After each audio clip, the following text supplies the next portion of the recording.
ತಾವದೇವ ಚಿರಂ ಯಾವತ್ ನ ಭವಾನ್ ಆಗಚ್ಚತಿ ಅಂತ ಒಂದು ಪ್ರಯೋಗ. ಮೂಲತಃ ಇದು ಛಾಂದೋಗ್ಯ ಉಪನಿಷತ್ನಲ್ಲಿ ತಸ್ಯ ತಾವದೇವ ಚಿರಂ ಯಾವನ್ನ ವಿಮೋಕ್ಷ್ಯೇಥ ಅತ ಸಂಪತ್ಸ್ಯತೆ ಇತಿ ಅಂತ.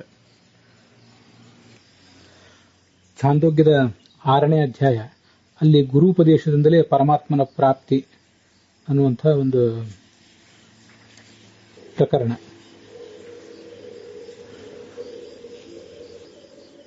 ಅದರ ಅರ್ಥ, ಎಷ್ಟರ ತನಕ ಪ್ರಾರಬ್ಧ ಕರ್ಮದಿಂದ ಅವನು ಮುಕ್ತನಾಗುವುದಿಲ್ಲವೋ ಅಷ್ಟರ ತನಕ ಮಾತ್ರ ಅವನಿಗೆ ಪರಮಾತ್ಮನ ಪ್ರಾಪ್ತಿಯಲ್ಲಿ ವಿಳಂಬ.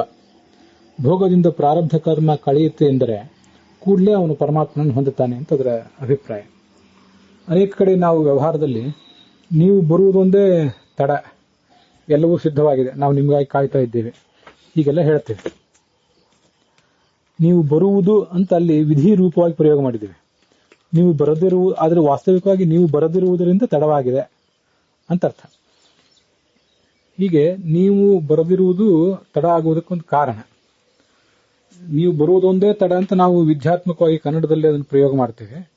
ಸಂಸ್ಕೃತದಲ್ಲಿ ತಾವದೇವ ಚಿರಂ ಯಾವತ್ ಭವಾನ್ ನ ಆಗಚ್ಚತಿ, ಎಲ್ಲಿಯವರೆಗೆ ತಾವು ಇನ್ನೂ ಬಂದಿಲ್ವೋ, ಬರ್ತಾ ಇಲ್ವೋ ಅಷ್ಟೇ ವಿಳಂಬ ಅಂತ ಹಾಗೆ ಪ್ರಯೋಗ ಮಾಡಬಹುದು. ಅದಕ್ಕೆ ಮಾದರಿಯಾದಂತಹ ಒಂದು ಪ್ರಯೋಗ ಇದು, ತಸ್ಯ ತಾವದೇವ ಚಿರಂ ಯಾವನ್ನ ವಿಮೋಕ್ಷ್ಯೇಥ ಅಂತ.